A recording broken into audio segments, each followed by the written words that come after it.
अगर market bullish रहा क्योंकि ये इन्वर्टेड हेड एंड शोल्डर बना रहा है, तो हो सकता है ये प्राइस 24,883 को ब्रेक और सस्टेन करने की कोशिश करे। अगर प्राइस इसको ब्रेक और सस्टेन कर देता है तो हम एंटिसिपेट कर सकते हैं फर्स्ट टारगेट 24,982।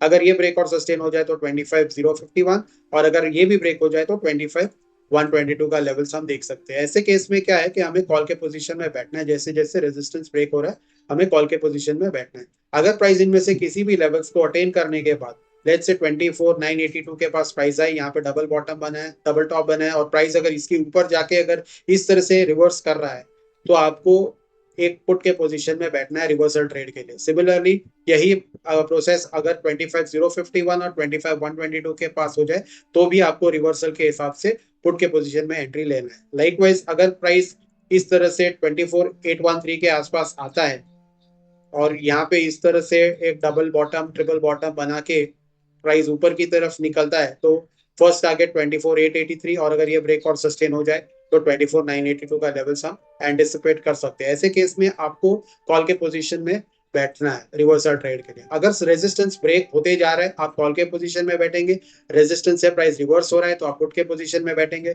अगर सपोर्ट्स ब्रेक होते जा रहे हैं तो पुट के पोजीशन में बैठेंगे, अगर सपोर्ट्स के पास प्राइस रिवर्स हो रहा है ऊपर की तरफ जा रहे हैं तो आप कॉल के पोजीशन में बैठेंगे। गैप अप डाउन का सिनेरियो तो सेम ही रहेगा, अनचेंज।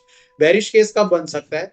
जब प्राइस ये एन पैटर्न बना दे, जैसे अभी फॉल आया मार्केट में आज के दिन, तो इस तरह से फॉल कंटिन्यू होता है तो आप देख सकते हैं कि इस तरह से एक फॉल है, यहाँ पे एक टॉप बना है, और अब कल के दिन 24,813 इसको ब्रेक और सस्टेन कर दे तो यहाँ पे एक एन टाइप पोजीशन बन जाता है, यानी कंटिन्यूएशन इस तरह से एन पैटर्न बन जाता है और फिर बेरिश पैटर्न है वो। और हम एंटिसिपेट कर सकते हैं कि 24,714 और 24,616 का टारगेट्स हिट हो सकता है। ऐसे केस में आपको पुट के पोजीशन में बैठना है।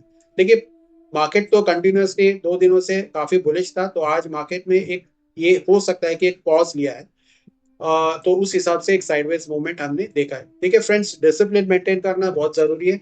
अगर प्राइस अपने स्टॉप लॉस को हिट करता है तो आपको एग्जिट लेना पड़ेगा। अगर प्राइस रिवर्स होता है कोई भी लेवल से तो आपको उस हिसाब से अपनी पोजीशन चेंज करनी पड़ेगी, कॉल से पुट या पुट से कॉल।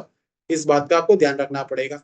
रिस्क रिवॉर्ड मेंटेन कीजिए। 10 पॉइंट का स्टॉप लॉस कॉल या पुट में रहेगा आपका, और रिस्क रिवॉर्ड 1:2 रहेगा, यानी 20 पॉइंट्स का गेन के हिसाब से आप एग्जिट करोगे।